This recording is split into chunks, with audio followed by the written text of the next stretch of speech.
அலைக்கும் வரஹ்மத்துல்லாஹி வபரகாத்துஹு. அல்ஹம்துலில்லாஹ். அன்புக்குரிய சகோதரிகளே, இந்த நிகழ்ச்சியுடைய நோக்கம் நம்மிடத்தில் இருக்கின்ற தீய பண்புகளை நீக்கிக் கொள்வதும், நாம் செய்ய தவறிய நல்ல காரியங்களை நம்மிடத்தில் கொண்டு வருவதும், இந்த இரண்டு நோக்கங்களுக்காகத்தான் இது போன்ற நிகழ்ச்சிகள் நடத்தப்படுகின்றன.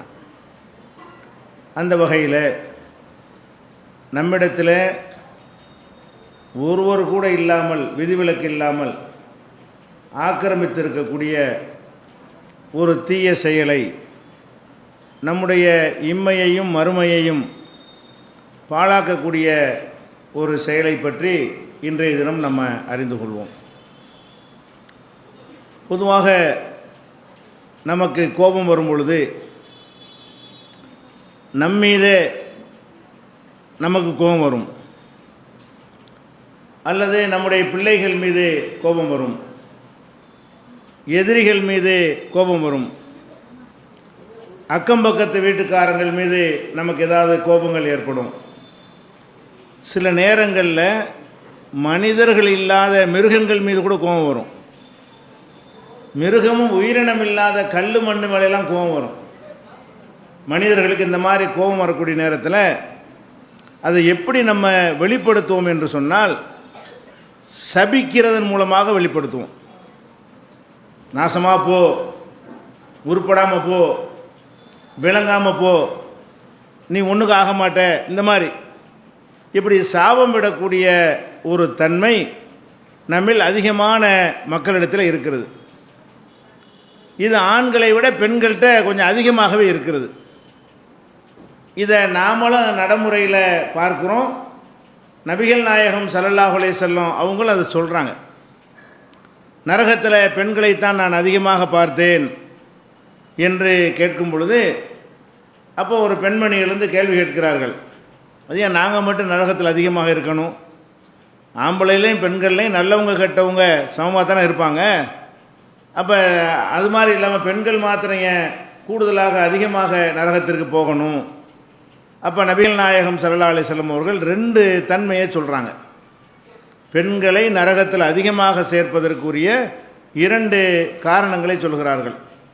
அது என்ன ரெண்டு காரணம் என்றால், துக்ஸிர்னல் லஅன, நீங்கள் ரொம்ப சாபம் போடுறீங்க.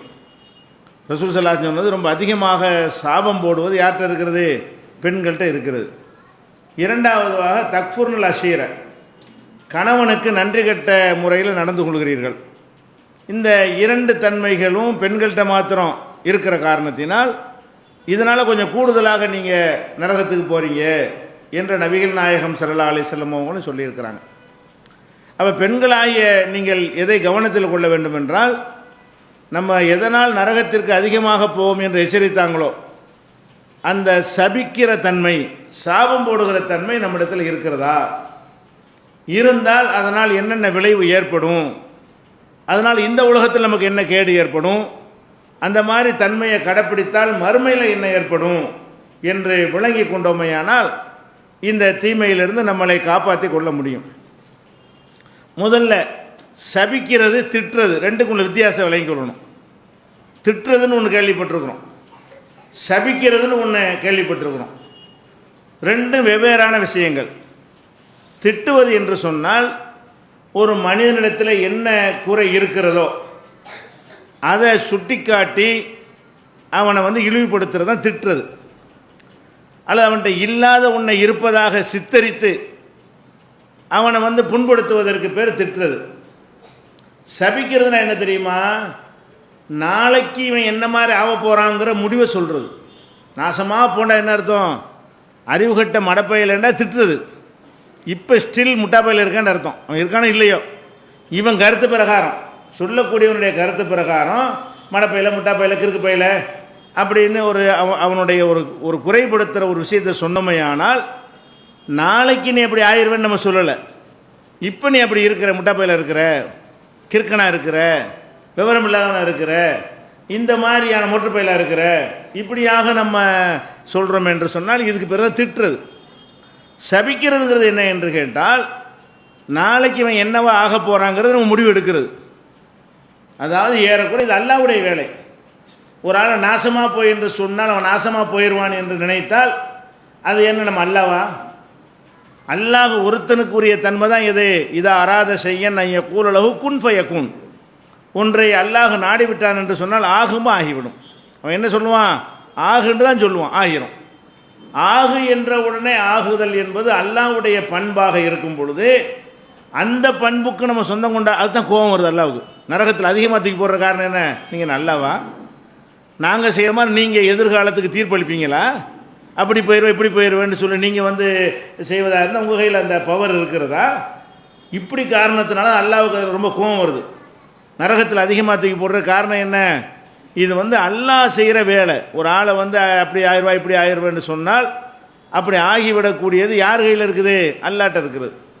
அப்போ இந்த இது வந்து இறைவன் சொல்கிற மாதிரி எதிர்காலத்துக்கு தீர்ப்பளிக்கிற வகையில் இருக்கிற காரணத்தினால தான் சாபம்ங்கிறது ரொம்ப கடுமையாக ஆம்பளை திட்ட தான் செய்வான். ஆம்பளை எவ்வளவு சண்டை வந்தாலும் என்ன செய்வான்? மட்டப்பையில முட்டாப்பையிலன்னு அவன்கிட்ட என்ன இருக்குது அதை சொல்லி பேசுவான். அல்ல அவன்கிட்ட என்ன இல்லையோ இல்லை அறிவாளியை கூட முட்டாப்பையிலன்னு சொல்லுவான். அப்படி சொல்லுவானே தவிர நாளைக்கு இந்த மாதிரி ஆயிடுவேன்னு சொல்லவே மாட்டான். பெண்கள் எப்படி இருக்கிறீங்க நீங்கள்? அதிகமான பேர் பெத்த பிள்ளைய கூட ஏதாவது கோபத்தில் திட்டும்போது நீ உருப்பட மாட்ட, நீ ஒன்றுக்கு ஆக மாட்ட, நீ அதுக்கு ஆக மாட்டே, இதுக்கு மாடு மாய் கூட ஆக மாட்ட, இப்படி எல்லாம் வந்து நீ சோத்து கஷ்டப்படுவே இப்படின்னு சொல்லி எதிர்காலத்தில் நாளைக்கு அவன் கஷ்டப்படுவான்ட்டு அப்படி உங்களுக்கு எப்படி தெரியும்? இல்லை அப்படி சொல்வது அப்படி நடந்துட்டா அதுக்கு உனக்கு உடன்பாடா? ஒருவேளை இப்படி நீ சொன்னபடி நடந்துருச்சுன்னா அதில் உங்களுக்கு சந்தோஷமா? அப்போ நம்ம கோபத்தில் கிறுக்க பைத்தியக்காரன் அதுவும் திட்டுறது தனி விஷால். அது அடுத்த வாரத்துக்கு உள்ள தலைப்பில் பார்த்துக்குருவோம் அடுத்தடுத்த வாரங்களில். இப்போ சபிக்கிறது மட்டும்தான். இப்போ சபிக்குதல் என்கிற ஒரு தன்மை வந்து நம்மள்கிட்ட இருக்குமையானால் அப்போ ஒரு ஆளுடைய எதிர்காலத்தை பற்றி நம்ம என்ன செய்கிறோம் சொல்கிறோன்னு அர்த்தமாகுது. இந்த சபிக்கிறதுல கூட ஒரு ரீசனோடு இருந்தால் பரவாயில்லை. இவன் போய் ஒரு செவத்தில் முட்டிட்டு செவத்தை நாசமாக போமா. அது ஏன் நாசமாக போகணும்? நாசமாக போன செவர் அதுக்கு சபிக்கிறது இந்த சாபம் என்பது கோபம் என்பது மனுஷன் இல்லாததுக்கு வரணும்னு அதான். இது காலில் முள் குத்துனா அது முள்ளை சபிக்கிறது. காலில் முள் குத்துனா முள்ளை எதுக்கு சபிக்கிறீங்க? அப்போ முள்ளுக்கு எதாவது அறிவு இருக்குதா? அதுக்கு நீங்கள் சபிக்கிறா? நீங்கள் அப்படின்னா இறைவன் தான் இது எல்லாரோடையும் பேசுவான். இறைவன் தான் முள்ளோட பேசுவான், கல்லோட பேசுவான், காற்றோட பேசுவான், எல்லாத்தையும் பேசுவான். இந்த சபிக்கிறவன் அந்த ரேஞ்சுக்கு தன்னை ஆக்கிக்கிறான். நான் யார் தெரியுமா? முள்ளுக்கு சாபம் போடுவேன், கல்லுக்கும் சாபம் போடுவேன், செவத்துக்கும் சாபம் போடுவேன், மரத்துக்கும் போடுவேன். அப்படின்னா என்ன அர்த்தம் இது? அப்போ நம்மளை அறியாமலேயே நம்மள்கிட்ட ஒரு கடவுள் தன்மைக்கு சொந்தம் கொண்டாடுறோம். அது பிடிக்குமா அல்லாவுக்கு? வேறு எந்த தவறுகள் அல்லாஹ் மன்னிச்சுட்டு போனால் கூட இதுக்கு ரொம்ப கோபம் வருமா இல்லையா? நீ யாரா என் இடத்த பிடிக்கிறதுக்கு? என்னுடைய பவருக்கு வர நீ யார் நல்லா கேட்பானா நினைக்குவானா இல்லையா? அப்போ இந்த சபித்தல் என்பது எதுலையெல்லாம் வருது என்று கேட்டால் மரம் செடி கொடியில் இருந்து, ஆடு மாடு கழுதையில் இருந்து, அப்போ எல்லாத்துலேயும் ஒரு மாடு முட்டிருச்சுன்னா மாட்டை போய் ஆட்டி அதுக்கு நமக்கு பதில் அனுமதி இருக்கிறது. பாம்பு கொட்டிருச்சுன்னா பாம்பை இப்போ கொள்ளு, நாசமாக பொண்ணியான்னு சொல்கிற? பாம்பை கொல்லலாம், கொல்றது தடை உத்தரவே இருக்கிறது. தேலை கொட்டினா தேலை அடிக்கலாம், நாசமாக போன தேல், நீ உருப்படாத தேலை, ஒன்றுக்கு ஆகாத தேல். இது எதுக்கு நீங்கள் சொல்கிறீங்க? இது வந்து கூடவே கூடாது. மார்க்கத்தில் இந்த சபித்தல் என்கிற ஒரு கான்செப்டு ஆணுக்கும் கூடாது, பெண்ணுக்கும் கூடாது, யாருக்கும் கூடாது. அல்லாஹ்வை தவிர யாருக்கும் கூடாது. அல்லாஹ் ஒருத்தன் தான் சபிக்கிறதுக்கு சொந்தக்காரன். அல்லாஹ் சிலரை சபித்து இருப்பான். இப்லீஸை சபிக்கலாம். நீங்கள் ஏன் சபிக்கலாம்? அல்லாஹ் வந்து இன்ன அலைக்கல் ஆனத்தி, உன் மீது என்னுடைய சாபம் இருக்கடான்னு சொல்லிவிட்டான். அவன் சொல்லித்தந்ததை எடுத்து சொல்கிறான், இப்லீஸுக்கு சாபம் உண்டாகட்டுமாக. அது ஏன் நீ சொல்கிறேன்னு கேட்டால் அல்லாஹ் தான் சொல்லி தந்தான்றான். அது நம்ம கையில் எடுக்கலை. இப்லீஸை சபிக்கலாம். அநியாயக்காரன் மீது லானத்துல்லாஹி அலல் லாலிமீன், அநியாயக்காரனுக்கு அல்லாஹ்வுடைய சாபம் இருக்குதுன்னு நல்லா சொல்கிறானா? இப்படி சென்றாலும் நீங்கள் சொல்லலாம். அநியாயக்காரங்களுக்கு அல்லாஹ்வுடைய சாபம் கிடைக்கும், பொய்யர்களுக்கு அல்லாஹ்வுடைய சாபம் கிடைக்கும், அப்படி குர்ஆனில் இருக்கிறது. வாக்குறுதி ஒப்பந்தத்தை மீறியவர்கள் மீது அல்லாஹ்வுடைய சாபம் இருக்கிறது. அல்லாஹ்வை நிராகரித்து அதிலே மரணித்து விட்டார்களே, அந்த நிலையிலே அவர்கள் மீது அல்லாஹ்வுடைய சாபம் இருக்கிறது. அதே மாதிரி கபரை கட்டினார்கள், நபிமானுடைய கபரை கட்டினாங்களே, அவங்க மீது அல்லாஹ்வுடைய சாபம் இருக்குன்னு ரசூல் ஸல்லல்லாஹு அலைஹி வஸல்லம் சொல்லி குர்ஆனில் இல்லாட்டா ஹதீஸில் இருக்குது. யஹூதி நசாராக்கள் மீது அல்லாஹ்வுடைய லானத்து இருக்கிறது. அப்போ எதுலையெல்லாம் அல்லாஹ் வந்து தன்னுடைய லானத்து சாபம் இருக்குது என்று சொல்லிவிட்டானோ அது நிச்சயம் நடக்கும் என்ற காரணத்தினால், அவன் சொல்லி தந்துவிட்ட காரணத்தினால் அதை எடுத்து சொல்லலாம். பயானில் சொல்லலாம், பொதுவாக சொல்லலாம், எல்லா இடத்துலையும் சொல்லலாம். அதுக்கு நமக்கு அனுமதி இருக்கிறது. அதில் நம்ம சபிக்கலை, இருக்கிற எடுத்து தான் சொல்கிறோம். நம்ம போய் யாரையும் அந்த இடத்துல சபிச்சது ஆக மாட்டோம். யார் இந்த சாபத்துக்கு உரிமையாளன் யாருன்னுட்டு அல்லாஹ் தான். ஒருத்தனை இல்லாமல் ஆக்குறது போன்று ஒரு உத்தரவு போட்டு அழிக்கிறதுக்கு சொந்தக்காரன் யார்? அல்லாஹ் தான். அவன் யாருக்கெல்லாம் இந்த மாதிரி ஒரு இழிவை ஏற்படுத்தி இருக்கிறானோ அதையெல்லாம் நமக்கு சொல்லி தந்திருக்கிறான். அந்த அடிப்படையில் நம்ம என்ன செய்யலாம்? அதை எடுத்து சொல்லலாம், சபிக்கலாம். இப்லீஸெல்லாம் சபிக்கக்கூடாது, இப்லீஸை சபிக்கலாம். யாரையெல்லாம் அல்லாஹ் சபித்து நமக்கு சொல்லி தந்திருக்கிறானோ, அல்லாஹ்வுடைய ரசூல் அவர்கள் வஹி மூலமாக பெற்று சொல்லி தந்திருக்கிறார்களோ அவங்களை பற்றிய சாபத்தை நீங்கள் சொல்லலாமே தவிர உங்களுடைய தப்புக்கெல்லாம் கூட அடுத்தால சபிக்கிறீங்க. அதாவது தப்புங்கிறது நம்மளை ஒருத்தன் அடித்தா அதுக்கு சபிச்சா கூட பரவாயில்லை, நம்ம மேலேயே மிஸ்டேக் இருக்கும், நம்ம தடிக்க விழுந்துட்டு சபிக்கிறது. நம்ம கேர்ஃபுல்லாக நடந்திருந்தால் கீழே விழுந்துருக்க மாட்டோம். அப்போ நம்ம கவனமின்மையாக நடந்துட்டு கீழே விழுந்துட்டு மண்ணை சபிக்கிறது, நிலத்தை சபிக்கிறது, நம்ம பாத்திரத்தை கீழே போட்டு பாத்திரத்தை சபிக்கிறது, நாசமாக போன பாத்திரங்கிறது. அப்போ பாத்திரம் நீங்கள் தானே கீழே போட்டீங்க, உங்கள் மேலே அந்த பாத்திரத்தின் மீது தப்பே கிடையாது. அதை தப்பிட்டு பாஞ்சிட்டு போய் குதிச்சிருச்சா? அல்ல உங்கள்கிட்ட முட்டி மோதி சண்டை போட்டு வெளியே குதிச்சு உடஞ்சி போச்சா? பாத்திரம் கீழே விழுந்தால் நீங்கள் கேர்ஃபுல்லாக இருந்திருக்கு, கேர்லெஸ்ஸாக இருந்திருக்கிறீங்க, நீங்கள் கவனமாக இல்லை அப்படிங்கிறது தானே அர்த்தம். அதில் செபிக்கணுமே நம்ம. எதில் செபிக்கிறோம்? ஆத்திரம் வந்த உடனே அர்த்தம் இல்லாமல் இதே நம்ம செய்கிறோம். நம்ம தானே கீழே போட்டோம், அதுக்கே பாத்திரம் என்ன செய்யும், அதையே சபிக்கிறோம். இந்த மாதிரி எல்லாம் நம்ம சிந்தித்து பார்த்தோமே ஆனால் இந்த சபித்தல் என்கிற ஒரு தன்மை ரொம்ப டேஞ்சரானது, நரகத்தில் தள்ளக்கூடிய ஒரு விஷயம். நபிகள் நாயகம் ஸல்லல்லாஹு அலைஹி வஸல்லம் அவங்க ஒரு பிரயாணத்தில் போயிட்டுருக்குறாங்க. பிரயாணத்தில் ஆம்பளைட்டு இல்லைங்க, ஆம்பளைட்டையும் கொஞ்சம் கொஞ்சம் இருக்குது. அது மாதிரி ஒரு ஆள் இப்போ வர்றாரு ஹதீஸில். அவங்க தான் பொம்பளை தானே சபிப்பாங்கன்னு சொல்லக்கூடாது, ஆம்பளையும் சபிப்பாங்க கம்மியாக. பெண்கள் அளவுக்கு இல்லாட்டாலும் ஆம்பளைட்டு அந்த தன்மை கொஞ்சம் இருக்குது. அப்போ பிரயாணத்தில் போயிட்டு இருக்கும்போது ஒட்டகம் ஏதோ சண்டித்தனம் பண்ணுது. ஒரு ஆள் என்ன பண்ணுறாரு? நாசமாக போன ஒட்டகம்ட்டார். நீ நாசமாக போ, தொலைஞ்சி போ அப்படின்னு ஒட்டகத்தை சபிச்சு விட்டார். ரசூல் ஸல்லல்லாஹு அலைஹி வஸல்லம் காதில் விழுந்துருச்சு. சபையில் ரசூல்லாம் போயிட்டுருக்குறாங்க. அந்த சஃபரில், அந்த பிரயாணத்தில், அந்த கூட்டத்தில் நபிகள் நாயகம் ஸல்லல்லாஹு அலைஹி வஸல்லம் அவங்களும் போய் கொண்டிருக்கிறார்கள். அவங்க இருக்கிற அந்த சபையிலே வைத்துக்கொண்டே ஒட்டகம் ஏதோ சண்டித்தனம் பண்ணிய காரணத்தினால ஒட்டகம் நாசமாக போட்டும், விளங்காமல் போட்டும், உதவாமல் போட்டும் இதை சொல்லிவிட்டார், சாபம் போட்டார். நபிகள் நாயகம் ஸல்லல்லாஹு அலைஹி வஸல்லம் காதில் விழுந்தோன்னு கூப்பிட்டு நினைஞ்சாங்க, இந்த ஒட்டகத்தை கூட்டி நம்மளோட நீ வரக்கூடாது, நீ தான் நாசமாக போட்டு சொன்ன, அல்லாஹ்வுடைய லானத்துன்னு சொன்னீல்ல, அல்லாஹ்வுடைய லானத்து இறங்குற ஒட்டகத்தை எடுத்துக்கொண்டு என்ன செய்யக்கூடாது, எங்களோட நீ பிரயாணத்துக்கு வரக்கூடாது, புரிய வைக்கிறதுக்காக வேண்டி. நீ தானேப்பா அல்லாஹ்வுடைய லானத்து உண்ட நாசமாக போகணுன்னு சொன்னீங்களே, எதை நாசமாக போகணுன்னு சொல்லி அதை தூக்கிட்டு வந்தீங்கன்னா அதுக்கு வர நாசம் எங்களுக்கு வர்றதுக்கா? அதனால் அந்த ஒட்டகத்தை கொண்டு எங்களோட நீ வரக்கூடாதுன்னு சொல்லிட்டாங்க. சொல்லிவிட்டு அப்புறம் அறிவுரை சொல்கிறாங்க. இது கண்டிக்க வேண்டியது கண்டிச்சிட்டாங்க. அப்புறம் என்ன செய்கிறாங்க? லா ததுவும் அலா அம்புசிக்கும், நீங்கள் உங்களுக்கு எதிராகவே நீங்கள் பிரார்த்தித்து கொள்ளாதீர்கள். சபித்தல் என்பது ஒரு பிரார்த்தனை தானே. நாசமாக போ, உருப்படாமல் போனால் அது ஒரு துவா அதில் அடங்கி இருக்கிறது. நல்லது கேட்குற மாதிரி கெட்டதுக்குள்ள துவா. நல்லா இருங்க, அது அப்படி இருங்க, எப்படி நீங்கள் பணக்காரனாக இருங்கன்னா இது நல்லது கேட்குற துவா. தொலைஞ்சு போ, நாசமாக போனால் அல்லாஹ் உன்னை அப்படி ஆக்குவானாகன்ற அர்த்தம். அதுக்கு அதான அர்த்தமோ? உங்கள்கிட்ட அந்த பவர் இல்லை. ஏறக்குறைய அதில் துவாங்கிற ஒரு கருத்து அடங்கி இருக்கிறது. அதுக்கு தான் ரசூல் ஸல்லல்லாஹு அலைஹி வஸல்லம் சொல்கிறாங்க, லா ததுவா அலா அம்புசிக்கும், நீங்கள் உங்களுக்கு எதிராகவே சபித்து கொள்ளாதீர்கள். அதுவும் நம்மள்ட்ட இருக்குது. எப்படி? நமக்கு ஏதாவது வேதனை வரும்போது, நமக்கு ஏதாவது கஷ்டம் வரும்போது, நம்ம தொலைஞ்சு போயிட்டா தேவலையே, நம்ம நாசமாக போயிட்டா தேவலையே, என்னையோட செத்துட்டா தேவலையே, இந்த இதோட முடிச்சிட கதை முடிச்சிடா தேவலையே, இப்படின்னு நினைக்கிறோம்ல. அப்படி நினைக்கிறாங்க.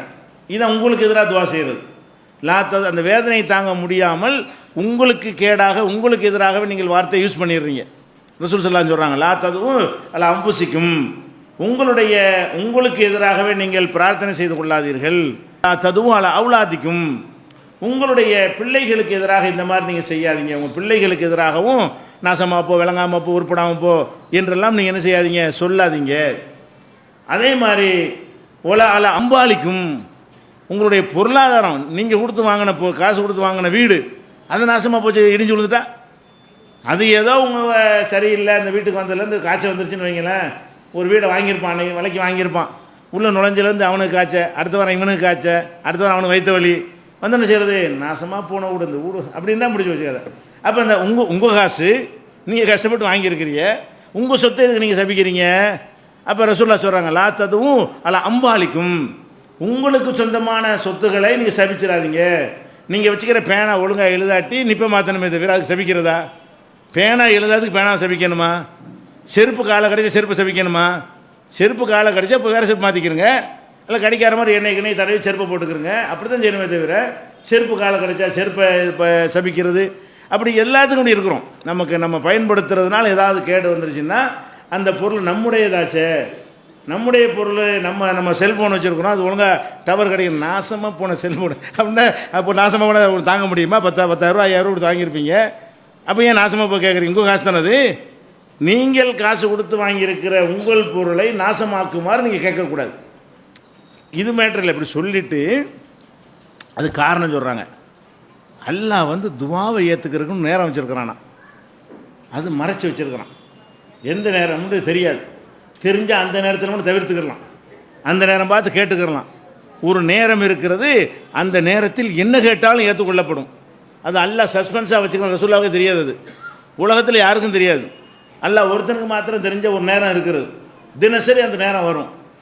நீங்கள் கேட்குற அந்த நேரத்தில் இது அமைந்து விடுமையான அந்த நேரத்தில் இந்த சாபம் அமைந்து விட்டால் அல்லாஹ் ஏற்றுக்கிட்டானா முடிஞ்சு, அழிஞ்சே போயிடும். நீங்கள் நாசமாக போட்டு பிள்ளைய சொல்லுவீங்களா, அதுதான் ஏற்றுக்கொள்ளப்படுற ஒரு நேரமாக இருக்கும்.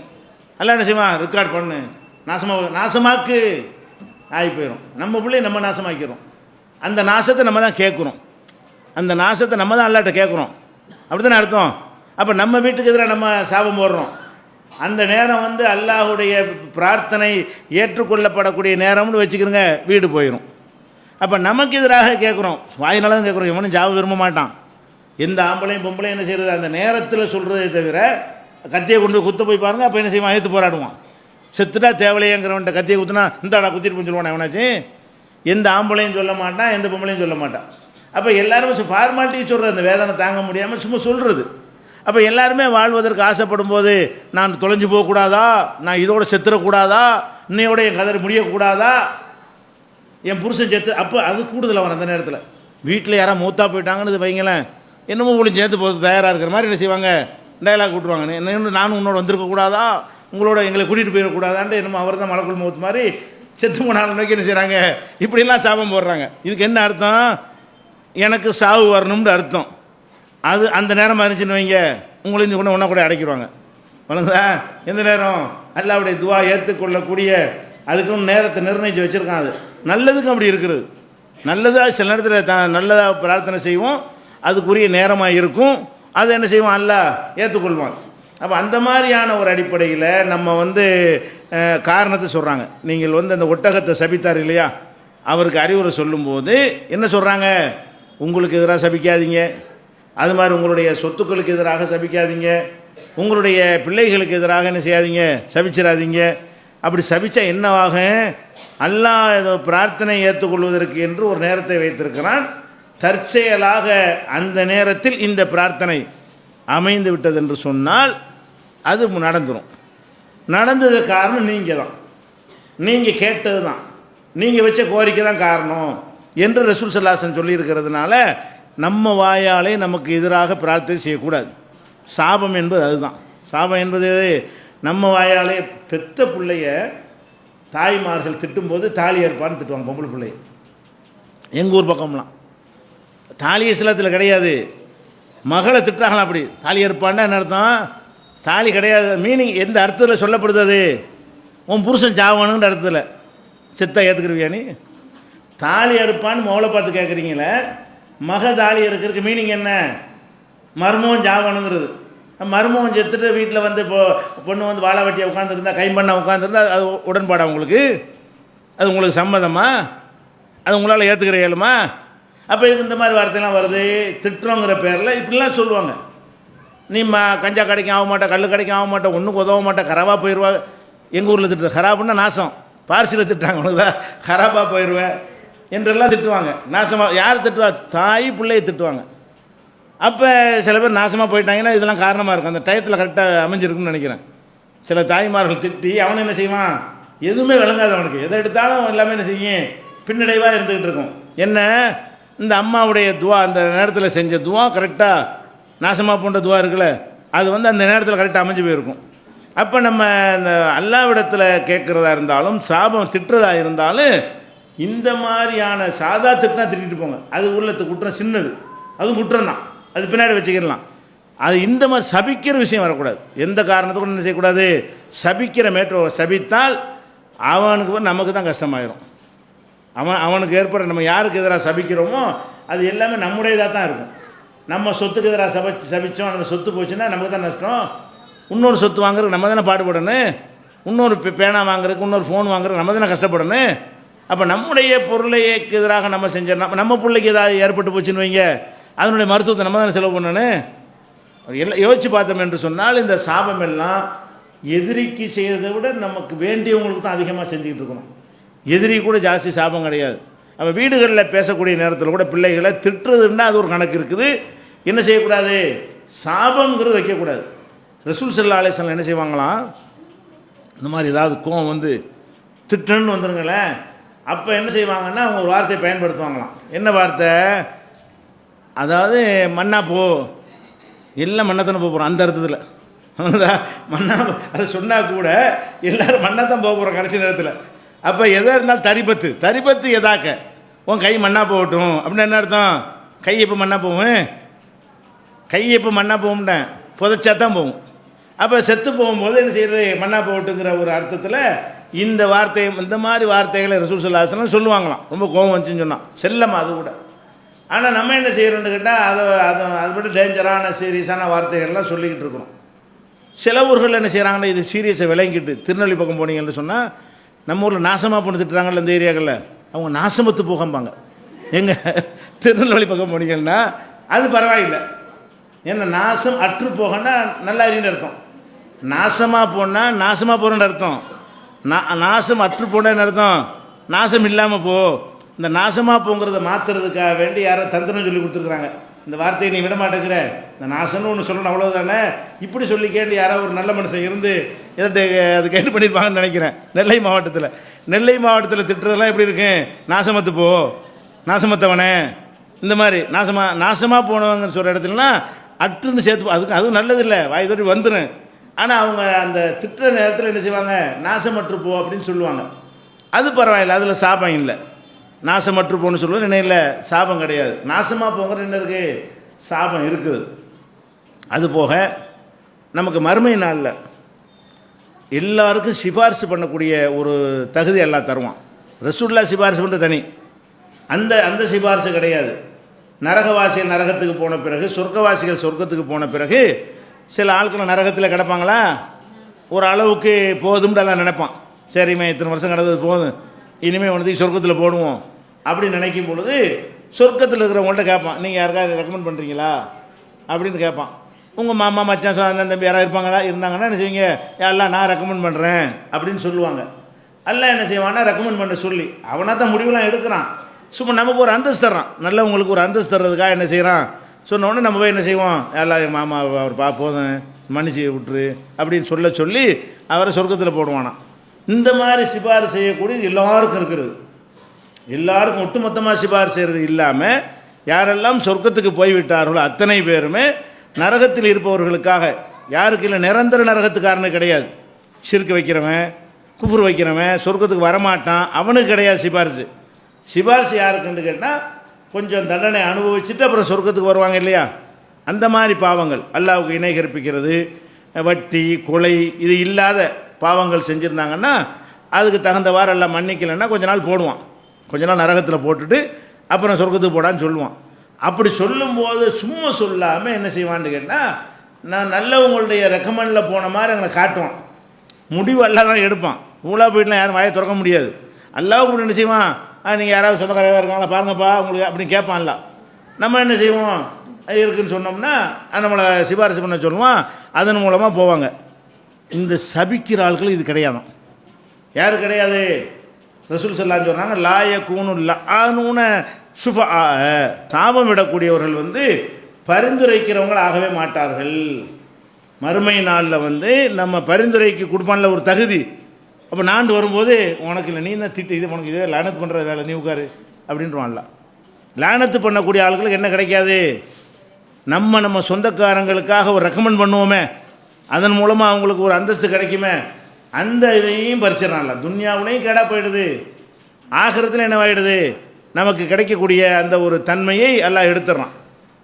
அதே மாதிரி வந்து ஒலாய கூணுல்ல ஆனூன சுகதா, மறுமை நாளில் வந்து அல்லாஹ் என்ன செய்வான்னா, சிலருக்கு அல்லாவுக்கு எல்லாம் தெரியும், சாட்சிலாம் அல்லாவுக்கு தேவை கிடையாது. சாட்சியை வச்சா கண்டுபிடிக்க போகிறான் இல்லை. நான் என்ன செஞ்சேங்கிறதுக்கு சாட்சி தேவை, அவனுக்கு எல்லாமே தெரியும். நீங்கள் என்ன செஞ்சீங்கிறதுக்கு அல்லாவுக்கு சாட்சி தேவையில்லை, அவனுக்கு எல்லாமே தெரியும். ஆனால் அப்படி முடிவெடுக்க மாட்டான்ல, வேணும்னு என்ன செய்வான், இதுக்கு யாராவது சாட்சி இருக்கலான்னு கேட்பான், சாட்சி சொல்ல வைப்பான். வச்சு தான் அது தேவையில்லாட்டாலும் அவனுக்கு தெரிஞ்சு இருந்தாலும் எல்லாத்தையுமே சாட்சி பேப்பர்லாம் தர்றான்ல, அதுக்கு தானே தர்றான். எழுதின பேப்பரை வச்சு தான் அதில் அறிஞ்சிக்கிற போகிறானா. நம்ம செஞ்சமா இல்லையா என்பதை அறிந்து கொள்வதற்கு அல்லாவுக்கு எந்த ஒரு பதிவேடும் தேவை கிடையாது, மலக்குகள் உட்காந்து எழுத வேண்டிய அவசியமும் கிடையாது. இதை வச்சு பார்த்து தான் அல்ல அறிஞ்சிக்கிறவாங்கிறது கிடையாது. நம்மளை ஒரு திருப்திப்படுத்துறதுக்காக எல்லாம் கரெக்டாக இருக்குது பாடுறாங்கிறதுக்காக வேண்டி என்ன செய்வான், அல்ல பேப்பரில் எழுதி கொடுப்பான். இருக்கிற கித்தாபக்க இந்த அவனுடைய பதிவேட்டை படித்து பாரு, கஃபாபி நப்சிக்கல் யௌம அலைக்க ஹசீபா, உனக்கு மதிப்பு நீனே போட்டுக்க, உனக்கு மார்க்க நீனே போட்டுக்க நல்லா சொல்லுவான். அப்போ அந்த மாதிரியான முறையில் சாட்சியங்களை வைத்து வல்ல என்ன செய்வான், அந்த குற்றங்களை நிரூபிப்பான். நல்லதுக்கு சாட்சி, இவர் நல்லா செஞ்சார், தர்மம் செஞ்சார், இவருக்கு யாராவது சாட்சி சொல்கிறீங்களா, அவர் எழுந்திரிப்பார். நீ சொல்லக்கூடாது, நீ வந்து லானத்து பண்ண ஆள், நீ சாபம் போட்ட ஆள். சாபம் போடுற ஆள்களுக்கு என்ன கிடையாது, சாட்சி சொல்லக்கூடிய தகுதியும் கிடையாது. இந்த ரெண்டு பாக்கியத்தை மறுமையில் இழந்து விடுவார்கள் என்று நபிகள் நாயகம் ஸல்லல்லாஹு அலைஹி வஸல்லம் சொல்கிறாங்க. அப்போ துன்யாவில் நம்ம வந்து ஒரு ஆளை சபித்தோம் என்று சொன்னால் நமக்கு என்ன கிடைக்கிறது, அது நமக்கு எதிராக திரும்பிடும். சாபத்தினுடைய விளைவு கண்டிப்பாக நம்மளை சேர்ந்ததாக தான் இருக்கும். நம்ம சொந்த பந்த அக்கம் பக்கத்தில் சேர்ந்தவங்களாக தான் இருப்பாங்க. அவங்களுடைய பாதிப்பு கண்டிப்பாக நம்மளை பாதிக்கும், துவா ஏற்றுக்கொள்ளப்பட்டுச்சுன்னு சொன்னான். அப்போ அந்த விஷயம் ஒரு இழப்பாக ஆகிவிடுகிறது.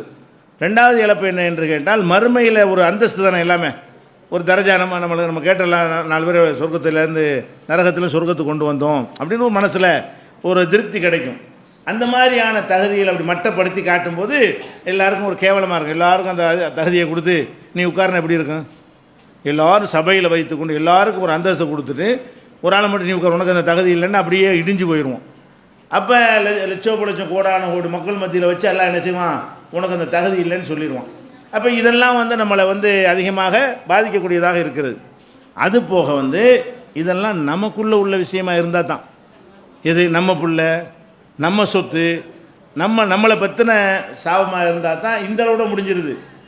அடுத்தவனை சம்மந்தப்பட்டிருந்துச்சின்னு வைங்க, அப்போ என்ன ஆகுதுன்னா ஹுக்குக்குள் இபாது வந்துடும். அடியானுடைய உரிமைன்னு ஒன்று இருக்குது மார்க்கத்தில். அல்லாஹ் வந்து அவனுக்கு செய்கிறத மன்னிப்பான். அல்லாஹுக்கு நீங்கள் பாவங்கள் செஞ்சேன்னு வைங்க, அல்லாஹ் நார்னா மன்னிச்சிருவான். நம்ம கருணையாளன், நம்ம தௌபா செஞ்சு எல்லாம் தெரியாமல் செஞ்சுட்டேன்னா எல்லாத்தையும் மன்னிக்கிறதுக்கு அவன் வந்து அந்தளவுக்கு இறக்கம் உள்ளவன். கத்தப ரப்புக்கும் அலா நஃப்ஸிஹி ரஹ்மா, உங்கள் இறைவன் வந்து தன் மீது ரஹ்மத்தை விதியாக்கி கொண்டான். ரஹ்மான் வந்து என்ன செஞ்சிட்டான், தன் மீது நான் இறக்கப்படுவேன், அருள் செய்வேன் என்பதை கடமையாக்கிக்கிட்டான். அப்போ அல்லாஹ் வந்து நமக்கு எந்த இறக்கமும் காட்ட அவசியம் இல்லை, ஆனால் அவனே தன் மீது அதை கடமையாக்கிட்ட காரணத்தினால எல்லா பாவத்தையும் எல்லாம் மன்னிப்பான். ஆனால் மனுஷனுக்கு செஞ்சது மன்னிக்க மாட்டான். மனிதனுக்கு செய்த பாவங்கள் இருக்கு இல்லையா, மனித உரிமை அப்படி எல்லாம் வந்து மதிக்கிறான். இப்போ எனக்கு ஒரு துரோகம் நீங்கள் செஞ்சேன்னு வைங்க, என்னுடைய பணத்தை திருடிட்டீங்க, நான் மறுமையில் என்ன செய்வேன், அல்லாட்ட சொல்லுவேன், யா அல்லா திருட்டாங்க. அப்போ அங்கே காசு செல்லுமா, காசு செல்லாது. ரூபா நோட்டை கொடுக்க முடியுமா, ரூபா நோட்டை அங்கே இருக்கவும் செய்யாது, இருந்தாலும் செல்லவும் செய்யாது.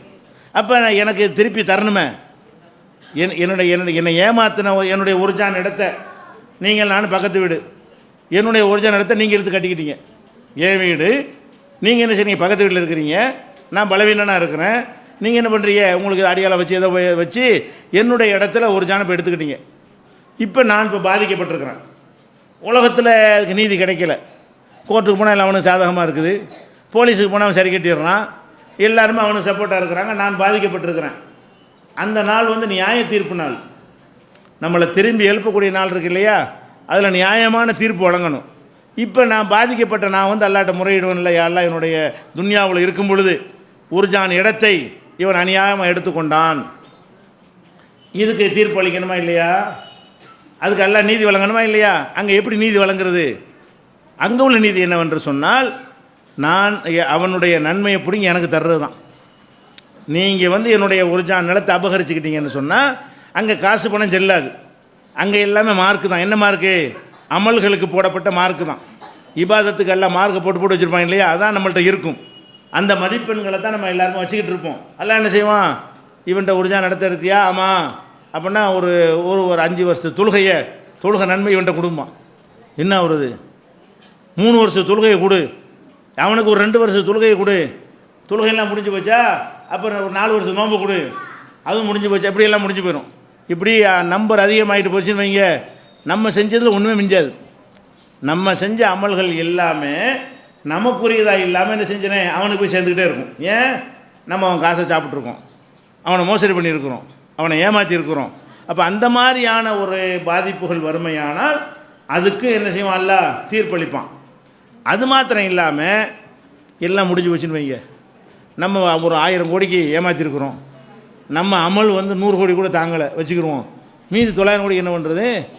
அப்போ என்ன செய்வான், அல்லாஹ் தொழுகைலாம் முடிஞ்சிருச்சு, நோன்பு அதுவும் முடிஞ்சிருச்சு, சக்கா ஒன்றுமே இவன்ட்ட இல்லை, ஜீரோவாக இருக்கிறான்னொன்னே அப்போ இவனுக்கு நியாயம் வழங்கணுமே, பாதிக்கப்பட்டவன் நியாயம் வழங்கணுமா இல்லையா?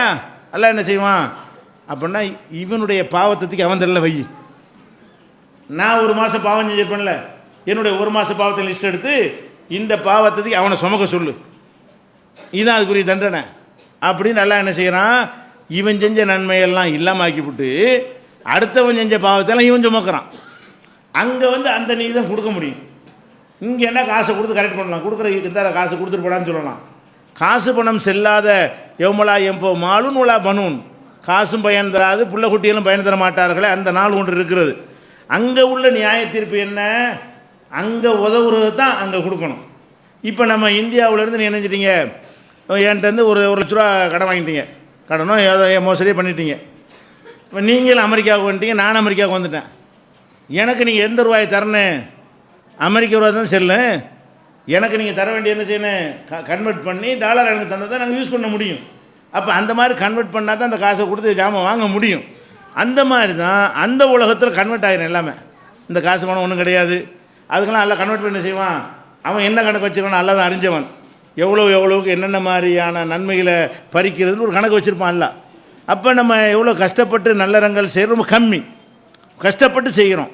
நம்ம செஞ்ச நல்லறம் நமக்கு இல்லாமல் போகுது, எப்போ போகும், அடுத்தவருடைய ஹக்கில் கை வச்சு இருந்தால்தான் போகும். எந்த அளவுக்கு என்றால், யுகுஃபருல் ஷஹீதி குல்லு தம்பின் இல்லை தைன். இஸ்லாத்தில் இருந்து கொண்டு ஒருத்தன் செய்கிற காரியத்தில் ரொம்ப பெரிய காரியம் அது, ரொம்ப அதிகமான நன்மை தர்ற காரியம் அது, செய்வதற்கு கஷ்டமான சிரமமான காரியம் எதுன்னா உயிர் தியாகம். காசு கொடுத்துடலாம், அது ஜனவரி 28க்கு நான் கூட தாங்கன்னா ஒரு 1000 ரூபா எழுதிடலாம். உசுரை தாங்கன்னா கொடுக்க முடியுமா? கொடுக்க முடியாது. அப்போ நம்மள்கிட்ட இருக்கிறதுல பெருமதியானது எது? உயிர் தான். முதல் பெருமதியானது உயிர். அப்போ அல்லாஹ்வுடைய பாதையில் தியாகம் செய்கிறோம், எதை கொடுக்குறான்? உயிரை தான் கொடுக்குறான். செத்துருவோன்னு தெரிஞ்சியும் ஒரு அநியாயத்தை தட்டி கேட்டு, செத்தாலும் பரவாயில்லை, அநியாயத்தை தட்டி கேட்டவன் நான் இருக்கணும், இவன் தான் உயிர் தியாகி, ஷஹீத். இவனுக்கு பிறகு என்ன சொல்லுவாங்க? ஷஹீதுன்னு சொல்லுவாங்க. இப்போ அல்லாஹ்வுடைய பாதையில் உயிரை தியாகம் பண்ணான்னு சொன்னால் எல்லாமே மன்னிப்பவனுக்கு. ரசூலுல்லாஹ் சொல்கிறாங்க, யுகுஃபருல் ஷஹீத், ஷஹீதுக்கு மன்னிக்கப்பட்டு விடும் குல்லு தம்பின், எல்லா பாவங்களும் மன்னிக்கப்படும் அப்படிங்கிறாங்க. அப்போ உயிர் தியாகம் அல்லாஹ் என்ன செய்யறான்? உயிர் தியாகம் பண்ணவுடனே சொல்லுவலையா, தொலைஞ்சு போட, இவ்வளோ உயிர் தியாகம் பண்ணியிருக்கல, போ நோன்பு வைக்கல, போ இது போதும், நீங்கள் உசுரே கொடுத்துவிட்ட இப்படின்னு சொல்லி நம்ம எவ்வளோ பாவங்கள் செஞ்சு இருந்தாலும் உயிரை அல்லாஹ்வுக்காக கொடுத்திருந்தோமையானால், இக்லாஸாக கொடுத்துருந்தோமையானால் நம்முடைய பாவங்கள் என்ன செஞ்சிடறேன்? மன்னிக்கப்பட்டுரும். ஆனால் கடனே மன்னிக்கப்படாது. கடன்கிறது பெரிய பாவமாக சின்ன விஷயம். மோசடி, திருட்டு, ஏமாத்து, ஃப்ராடை விட இது சின்னது. கடன்கிறது சின்னது, திருட்டுங்கிறது தெரியாமல் எடுக்கிறது, கடன்கிறது உங்கள் சமூகத்தோடு வாங்குறது, வாங்கிட்டு தராமல் இருக்கிறது, இது பெரிய பாவமெல்லாம் இல்லை. ஆனால் கடனாளியாக மூத்தாயிட்டுன்னு வைங்க, அப்போ என்னவாக? அப்போ அங்கே பிடிப்பான்ல ஷஹீதெல்லாம் தெரியும், ஏன் விஷயத்தை விட்டுரு, அவனுக்கு வாங்கின ரூபாய்க்கு சொல்லு பதில்ன்றான்ல. ஷஹீதுன்னு சொல்லியா, தொழுகை மன்னிச்சிடும் போ, நோன்பு வேண்டாம் மன்னிப்போம் போ, வேறு என்ன குறை வச்சாலும் மன்னிச்சிடும் ஓடு. இப்போ இவன் நிற்கிறான காசு கேட்குறான், அப்போ அவனுக்கு என்ன செய்கிறது? அப்போ என்ன செய்யணும்? நம்ம அமல்கள் தான் பிடிங்க கொடுக்கப்படும். அப்போ மனிதனுக்கு நம்ம ஏதாவது அநியாயம் செய்தால், கடன்கிறது உள்ளதுலேயே சின்னது, மனிதனுக்கு செய்கிற அநியாயத்திலேயே சின்ன அநியாயம் எது? மனப்பூர்வம் அவன் தர்றான், நம்ம கொடுக்க இயலலை, அதான் மேட்ரு. ஏமாத்தலை, ஃப்ராடு பண்ணலை, கொள்ளையடிக்கலை, திருடலை, உண்மை செய்யலை, கஷ்டமான நேரத்தில் கேட்டால் அவனை விரும்பி தந்தால் நம்மளால் திருப்பி கொடுக்க முடியலை, அதுக்கு இந்த நிலைன்னா பார்த்துக்கணும். இது காசு பணத்துக்கு தாங்கிறது கிடையாது, காசு பணத்துக்கு மட்டும் கிடையாது. எல்லா விதமானதுக்கு தான். ரசூல் ஸல்லல்லாஹு அலைஹி வஸல்லம் செஞ்சாங்க, கடைசி ஹஜ்ஜில் சொல்லும் பொழுது காசை மட்டுமா சொன்னாங்க, இறுதி ஹஜ்ஜில் உரை நிகழ்த்தினாங்கல்ல, இன்ன திமாக்கும் உங்களுடைய உயிர்கள், அம்பாலக்கும் உங்களுடைய செல்வங்கள், ஆராலக்கும் உங்களுடைய மானம் மரியாதைகள், இவைகளெல்லாம் ஹராமுன் புனிதமானவை, கஹுர்மத்தி யோமிக்கும் ஹாதா ஃபி பலதிக்கும் ஹாதா ஃபி ஷஹரிக்கும் ஹாதா, இந்த புனித ஊரிலே, இந்த புனித மாதத்திலே, இந்த புனித நாளிலே இந்த இடம் எப்படி புனிதமாக இருக்கிறதோ அந்த மாதிரி அடுத்தவனுடைய பொருளாதாரம், மானம், உயிர் எல்லாமே புனிதமானது. அவனுடைய புனிதத்தை கெடுத்துடக்கூடாது. அப்போ ஒருத்தனை போய் நாசமாக போக தொலைஞ்சு போன்னு நீங்கள் சொன்னீங்கன்னு சொன்னால் அவனுடைய மானத்தோடு விளையாடுறமா இல்லையா, புண்படுறானா இல்லையா? காசு விஷயத்தை அது ஒரு கணக்கு வச்சுக்கிடுவோம். காசுனால மட்டும்தான் ஒருத்தன் பாதிக்கப்படுவானா? ஒருத்தன் மேலே அவதூறு சொல்லி அதனால் அவன் மானம் போயிடுச்சுன்னு வைங்க, அவன் பாதிப்பு தானே. ஒருத்தனை சாபம் விட்டு அதனால் மன உளைச்சல் ஏற்பட்டு அவன் நொந்து போயிட்டான்னு வைங்க, அவனுக்கு அது பாதிப்பு தானே.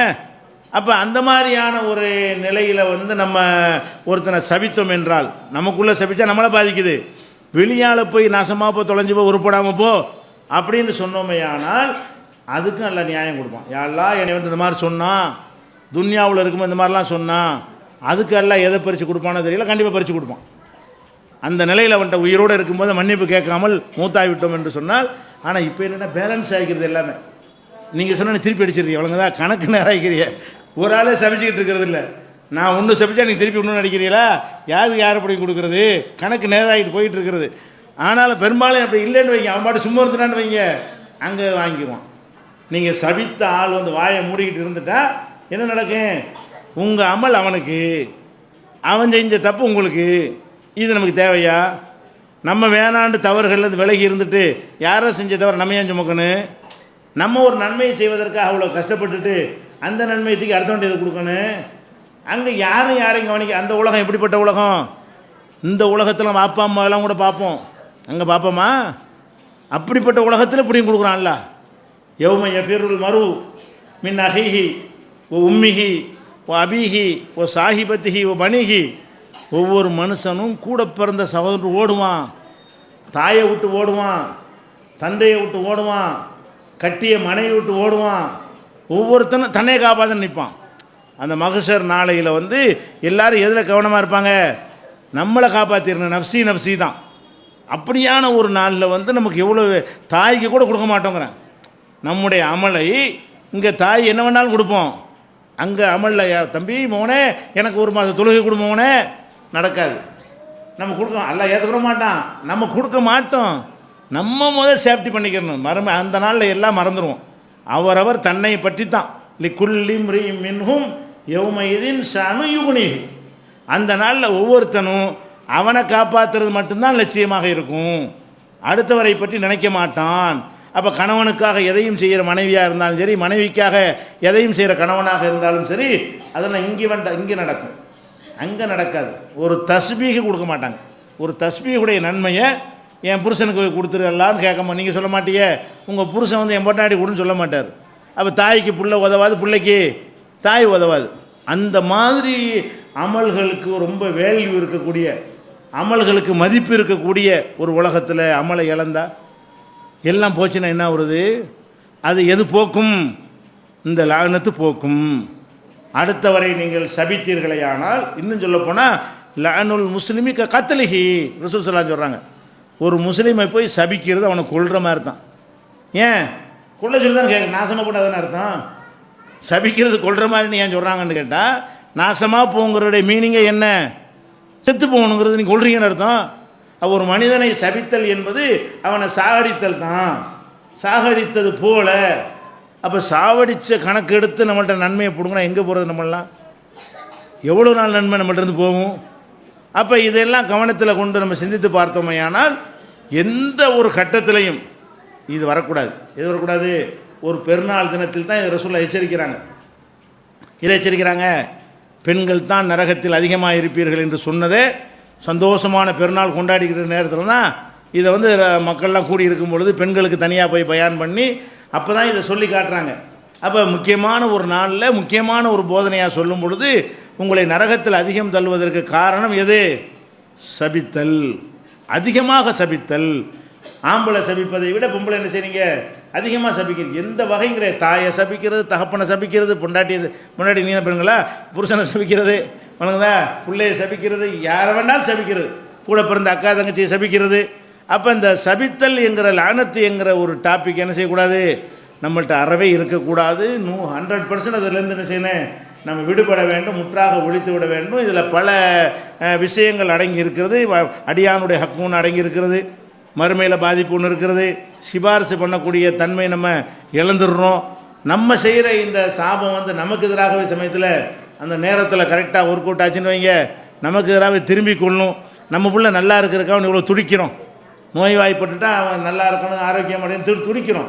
அந்த வாய் தான் நாசமாக போகணுன்னு சொல்லுது. அந்த வாய் நாசமாக போகணுன்னு சொன்னால் எப்படி நமக்கு அந்த எல்லாம் ஏற்றுக்கிட்டா தாங்க இயலுமா? இப்படியெல்லாம் நம்ம எடை போட்டு பார்த்து என்ன செய்யணும், இதை மாற்றிக்கலாம். நினச்சா மாற்றலாம், கஷ்டம் கிடையாது. நம்ம பெண்கள்கிட்ட இப்படி இருக்குன்னா இப்படி தான் இருந்துக்கிட்டு இருக்குன்னு அர்த்தம் கிடையாது. நீங்கள் அதுக்கு கவனம் எடுத்தால் எதையும் மாற்றலாம். ஷிர்கிலே மாறி வரல. நம்ம தர்காவுக்கு போயிட்டு இருந்தோம்ல, அது எவ்வளோ பெரிய எத்தனை வருஷமாக ஊறி போனது, ரத்தத்தில் ஊறி போனது, அதெல்லாம் விட்டு விலகி தான் வந்திருக்கிறோம். அதனால் இந்த சபித்தல் என்பதிலிருந்து விலகிறது கஷ்டம் கிடையாது. வைராக்கியம் வைக்கணும்.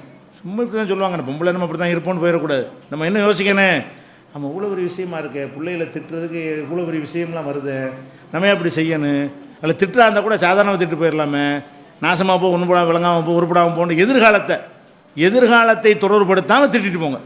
அதுவும் நல்லது இல்லை, அதுக்கு கெட்டது தான், அதுக்குரியது இதை விட கம்மி, அது அடுத்தடுத்து சொல்லிக்கிடுவோம். ஆனால் சபித்தல் என்பது ஒருபடி முதல் இறங்கலாம் தானே, மேலே நிற்கிறாள் கொஞ்சம் கீழே இறங்கி என்ன செய்வோம், 2வது நிலையில் திட்டணும் என்ற அவசியம் வந்தால் அப்படி தான் செய்யணும். வந்து திட்டுறது இருக்குல்ல, இப்போ என்னவா இருக்கணும் அதை சொல்லுங்கள். மடையன்னு சொல்லுங்கள், முட்டாள்னு சொல்லுங்கள், எதாவது சொல்லி தொலைச்சிருப்போங்க. அதில் துவா இல்லை. போடா முட்டா பையலான்னு துவா இருக்குது. அதில் நீ முட்டாளாக போயிடுவேண்டா துவா இருக்குது. 2 வித்தியாசம் வழங்குதா. நீ நாசமாக போயிடுவேண்டா அதில் துவா இருக்கிறது. கிறுக்கு பையலாக இருக்கிறேன்னா அதில் துவாவெலாம் இல்லை. இப்போ இருக்கிறாண்டு அதை ஒரு கருத்தை சொல்கிற மாதிரி தான் வருது. ஒரு கருத்தை சொல்வதற்கும் இதுக்கு என்ன இருக்கிறது, வித்தியாசம் இருக்கிறது. இதை விளங்கி என்ன செய்யணும், இந்த நிமிடத்திலிருந்து இந்த ஒரு அல்லாஹ்வுடைய ரசூலுடைய வார்த்தைகளை கேட்குறோமா, இதை கடைப்பிடிக்கணும் வாழ்க்கையில். நம்முடைய வாழ்க்கையில் என்ன செய்யணும், எல்லாமே இந்த மாதிரி முஸ்லீம்கள் சபிக்க மாட்டாங்க, வீடுகளில் கூட திட்டிக்கிற மாட்டாங்க, நாசமாக போன்னு சொல்ல மாட்டாங்க. ஆனால் வர நிறைய இருக்கிறது. திட்டுறாள் சபிக்கிறாள்லாம் கைத்துங்க பார்ப்போம். சரி சபிக்கிறாள் வேணாம், சபிக்காதால் கைத்துங்க. சபிக்கிறாள் கொஞ்சம் யோசிப்பாங்கல்ல. யார் நாங்கள் வந்து பிள்ளைகளை சபிக்கவே மாட்டோம், எதையுமே இந்த மாதிரி நாசமாக போ உருப்படவோ சொல்ல மாட்டோம்னு சொல்கிறவங்க சொல்லுங்கள். 1 2 இல்லை இந்த சதவீதம் தெரிஞ்சுக்கிறதுக்கு தான். சரி கொஞ்சம் இருக்குது பாருங்களேன். அப்போ பெண்களுடைய இயல்பாக இருந்தும் கூட அதிலேருந்து வென்றவங்க இருக்கிறீங்க, அதில் ஜெயிச்ச ஆளுக்கு என்ன செய்கிறாங்க, நிறைய பேர் இருக்கிறீங்க. அதனால் மற்றவங்களுக்கு கஷ்டம் கிடையாது.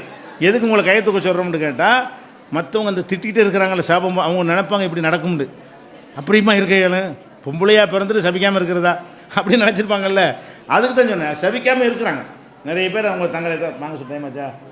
சரி, இந்த சாபம் போடுற தன்மையிலிருந்து விலகி கொள்ள வேண்டும். அல்லாஹ் ரப்புல் ஆலமீன் அது போன்ற நன்மக்களாக நம்ம ஆக்கி அல்விடுவானாக. அஸ்ஸலாமு அலைக்கும்.